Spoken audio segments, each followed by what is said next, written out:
Good morning students. आज का हमारा टॉपिक है cellular totipotency, differentiation and morphogenesis. Myself Anita Malav, assistant professor, department of botany, JDB government girls college, Kota. What is the meaning of totipotency? Totipotency is the genetic potential of a plant cell to produce the entire plants। या दूसरे शब्दों में हम यूँ कहें कि यह plants के सेल्स का कैरेक्टर है जो एडल्ट होने के बाद, मतलब जब वो पूर्ण रूप से डिफरेंशिएट हो जाती है उसके बाद भी they can generate a whole plant या एंटायर प्लांट जो अगर वो बना पाती हैं, इस जेनेटिक पोटेंशियल को हम टोटिपोटेंसी कहते हैं। In Latin totus means entirely and potens means having power, means having power to generate a entirely plant। हम देखते हैं कि टोटिपोटेंसी का जो उपयोग हम कर रहे हैं, जो ये एबिलिटी है प्लांट्स की टोटिपोटेंसी को, इसको हम टिश्यू कल्चर में उपयोग में ला रहे हैं। हम ये देखते हैं कि प्लांट्स का कोई भी पार्ट जैसे स्टेम हो, रूट हो या कोई भी अदर पार्ट होता है, जब हम उसको कल्चर मीडियम में मिनरल न्यूट्रिएंट्स, वाइटामिन्स और हार्मोन्स के साथ जब हम रखते हैं तो उनके अंदर सेल डिवीजन और ग्रोथ स्टार्ट हो जाता है और कल्चर के फलस्वरूप क्या होता है, एक unorganised mass of cells generate होती है जिसको हम कैलस टिश्यू कहते हैं। The cells that comprises the callus mass are totipotent। और जो कैलस मास है यह क्या होता है, टोटिपोटेंट होता है और यह कैलस आगे शूट, रूट और पूरा प्लांट डेवलप कर देता है। तो हम ये देखते हैं कि यहाँ पर हार्मोन्स और सुक्रोज जो है या वाइटामिन्स है, उनका मेजर रोल यहाँ पर होता है। Now importance of totipotency. अब जैसे मैंने पहले बताया कि जो टिश्यू कल्चर है उसके अंदर हम सेल्स की जो एबिलिटी है टोटिपोटेंसी का, उसी का उपयोग हम कर रहे हैं या कहें उसी का हम दोहन कर रहे हैं और हम इकोनॉमिकली या मेडिसिनली या एग्रीकल्चरली जो इम्पोर्टेंट प्लांट स्पीशीज है उनका वेजिटेटिव प्रोपेगेशन कर पा रहे हैं। इस प्रकार हम देखते हैं कि जो सेलुलर टोटिपोटेंसी है वह हाईली इम्पोर्टेंट है। इसके अलावा जो हम जेनेटिक मॉडिफाइड प्लांट्स बना रहे हैं, production of homozygous diploid plants हम बना रहे हैं या सोमेटिक हाइब्रिडाइजेशन, म्यूटेशन, ये सब जो हम कर रहे हैं, इन सब स्टडी को करने का कारण है कि जो प्लांट है वह टोटिपोटेंसी कैरेक्टर को एक्सप्रेस करते हैं। The success of all this studies depends upon the expression of totipotency. Plant breeders, horticulturists and commercial plant growers are now more interested in plant tissue culture only for exploitation of totipotent cell in culture according to their desirable requirement। हम यहाँ देखते हैं कि जो plant breeders हैं या horticulturist हैं, तो प्लांट टिश्यू कल्चर के द्वारा हम हमारे जो डिज़ायर स्पीशीज़ है, डिज़ायर कैरेक्टर वाले प्लांट्स हैं को ग्रो करवा सकते हैं। इसके अलावा जो टोटिपोटेंट सेल होती हैं या कैलस टिश्यू होता है, मतलब जो कैलस टिश्यू है, टोटिपोटेंट सेल्स होती हैं कैलस के अंदर, तो उनको हम लिक्विड नाइट्रोजन के अंदर भी एक लंबे समय तक स्टोर कर सकते हैं। तो germ plasm preservation of endangered plant species को भी हम लॉन्ग पीरियड तक हम सुरक्षित रख पाते हैं और इसका कारण क्या है, टोटिपोटेंसी। यहाँ जो हमने प्लांट्स की जो एबिलिटी, जो पोटेंशियल यूज किया है वह है totipotency. Now differentiation and morphogenesis. Differentiation का मतलब होता है कि जो मेरिस्टेम सेल्स होती हैं उनका दूसरे स्पेशलाइज्ड सेल्स के अंदर मॉर्फो एंड फिजियोलॉजिकली रूप से चेंज हो जाना डिफरेंशिएशन कहलाता है। इन टिश्यू कल्चर हम डिफरेंशिएशन वर्ड को जो यूज़ कर रहे हैं वहाँ वो इसलिए यूज़ करते हैं कि जो टिश्यू कल्चर के अंदर जो कैलस होती है या जो सेल कल्चर है वो डिफरेंट टाइप की सेल्स के अंदर चेंज हो जाती है। तो टिश्यू कल्चर के अंदर कैलस का दूसरे सेल्स के अंदर चेंज हो जाना डिफरेंशिएशन कहलाता है। नाउ ये जो डिफरेंशिएशन होता है तो यहाँ पर जो कैलस होता है वो मेरिस्टेमेटिक एक्टिविटी को एक्वायर कर लेता है। यहाँ पर जो हम टर्म यूज करते हैं उसको कहते हैं डी डिफरेंशिएशन। क्यों? क्योंकि कैलस जो बना है वो डिफरेंशिएटेड सेल से बना हुआ है। अब ऑलरेडी डिफरेंशिएटेड सेल्स जब मेरिस्टेमेटिक एक्टिविटीज को एक्वायर कर लेंगी तो उसको हम क्या कहेंगे? D differentiation. मीन्स जब हम टिश्यू कल्चर के अंदर रूट और शूट को जब हम कल्चर करवाते हैं तो उनसे अनडिफरेंशिएटेड मास ऑफ कैलस बनता है, जिसे हम कैलस कहते हैं। तो डिफरेंशिएटेड सेल्स थी, उनसे क्या बना? कैलस। इसको हम कहते हैं डी डिफरेंशिएशन। नाउ जो कैलस होता है, कैलस फर्दर क्या डेवलप करता है? शूट, रूट या पूरा प्लांटलेट बनाता है। तो इस डी डिफरेंशिएटेड सेल्स से जब नया प्लांट या ऑर्गन बन रहा है तो इसको हम कहते हैं रीडिफरेंशिएशन। Now morphogenesis. Morphogenesis means origin of forms.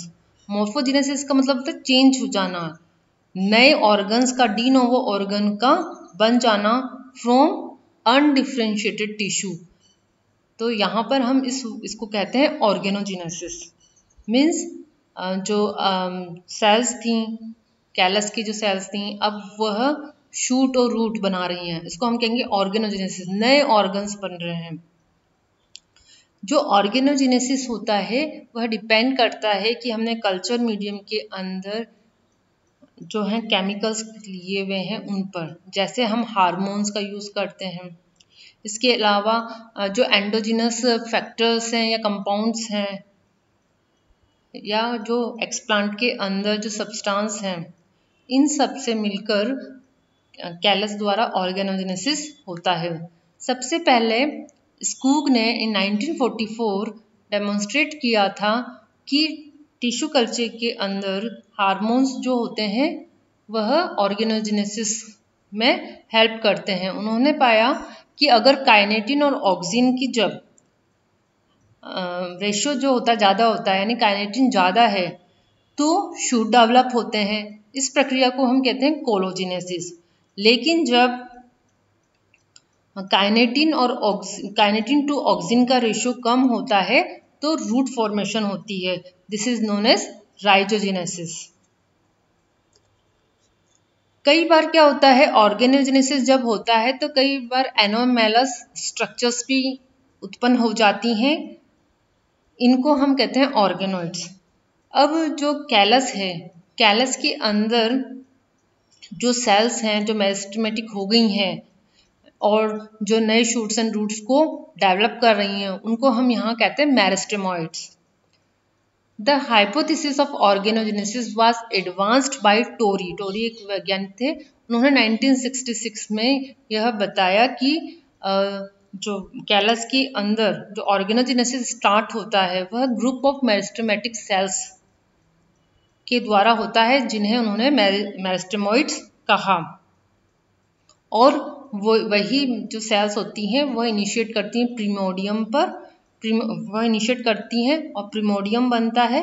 लेकिन ये जो प्रिमोडियम जो बनता डेवलप होता है तो यहाँ कई तरह के जो फैक्टर्स होते हैं उस पर डिपेंड होता है कि उसको आगे रूट बनाना है, शूट बनाना है, या फिर एक कंप्लीट एम्ब्रियो बनाना है।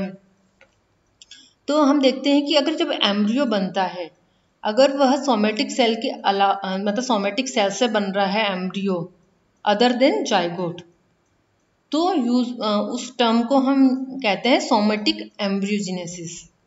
तो सोमेटिक एम्ब्रियोस जो होते हैं वह बाइपोलर स्ट्रक्चर होती है। उसके अंदर रेडिकल एंड प्लूम्यूल होता है जो शूट एंड रूट डेवलप करते हैं। इस प्रकार से हम देखते हैं कि अगर कैलस जो होता है वह डिफरेंशिएटेड होकर अगर वेस्कुलर एलिमेंट्स से जाइलम और फ्लोएम बना रहा है बिना किसी प्लांट ऑर्गन के एम्ब्रियोइड्स की जगह, मतलब कोई ऑर्गन नहीं बना रहा है, डायरेक्ट जाइलम और फ्लोएम बना रहा है, तो इस प्रोसेस को हम हिस्टोजेनेसिस और साइटो डिफरेंशिएशन कहते हैं। इस प्रकार हम देखते हैं कि जो टोटीपोटेंट सेल्स हैं वो किस प्रकार एक्सप्रेस होती हैं और नए ऑर्गन्स बनते हैं। यहाँ पर एक पूरा आपको इस फिगर में आपको पूरा दिख जाएगा कि जैसे टोटीपोटेंट सेल है, जैसे हमने बताया कि जो कैलस है उसके अंदर मेरिस्टेमोइड सेल्स हैं, तो वह क्या ऑर्गेनोजेनेसिस डिफ्रेंशिएट हो गई, मतलब रीडिफ्रेंशिएट होकर ये सब बनाती हैं। टोटीपोटेंट सेल होता है, उसके अंदर डी डिफ्रेंशिएशन देन रीडिफ्रेंशिएशन। हम जो यहाँ बात कर रहे हैं ये टिश्यू कल्चर की बात कर रहे हैं। तो ऑर्गेनोजेनेसिस में हम देखें तो अगर जो कैलस है उससे अगर शूट डेवलप होता है तो इसको हम कहते हैं कोलोजेनेसिस। ऑर्गेनोजेनेसिस हम देखें अगर ओनली शूट डेवलप होते हैं तो उसको हम कहते हैं द टर्म वी यूज्ड कोलोजेनेसिस। अगर केवल रूट बनती है तो इसको हम कहते हैं राइजोजेनेसिस। अगर कैलस जो मास है उससे शूट विद रूट दोनों बनती हैं तो उसको हम कोलोराइजोजेनेसिस कहते हैं। तो हमने अभी पहले पढ़ा था कि अगर काइनेटिन टू ऑक्सिन रेशियो ज़्यादा होगा, काइनेटिन ज़्यादा है तो शूट डेवलप होता है, और अगर काइनेटिन टू ऑक्सिन रेशियो कम है तो रूट डेवलपमेंट होता है। फिर हमने पढ़ा हिस्टोजेनेसिस और साइटो डिफरेंशिएशन। अगर जो कैलस है वह कोई ऑर्गन डेवलप ना करके डायरेक्ट जाइलम फ्लोएम बनाता है, इसको हम कहते हैं हिस्टोजेनेसिस और साइटो डिफरेंशिएशन। एम्ब्रियोजेनेसिस, यहाँ हम जो बात कर रहे हैं वह सोमेटिक एम्ब्रियोजेनेसिस की बात कर रहे हैं। जब टिश्यू कल्चर के अंदर जो एम्ब्रियोइड्स हैं, जो मेरिस्टेमेटिक सेल्स हैं, मेरिस्टेमोइड्स जो हैं, जो मेरिस्टेमेटिक सेल्स हैं, उनके द्वारा अगर एम्ब्रियो का डेवलपमेंट होता है तो उसको हम कहते हैं सोमेटिक एम्ब्रियोज। और सोमेटिक एम्ब्रियोज जो होते हैं वे एक कंप्लीट प्लांटलेट बनाते हैं। तो यह हमारा टोटीपोटेंट सेल्स हैं और किस प्रकार से ये डिफ्रेंशिएटेड होकर टिश्यू कल्चर में डिफरेंट ऑर्गन्स डेवलप कर पाते हैं और एक प्लांटलेट बना पाते हैं। आशा है आपको आज का ये लेक्चर समझ में आया होगा। Please subscribe YouTube channel CCE Raj GDB GGC Kota. धन्यवाद।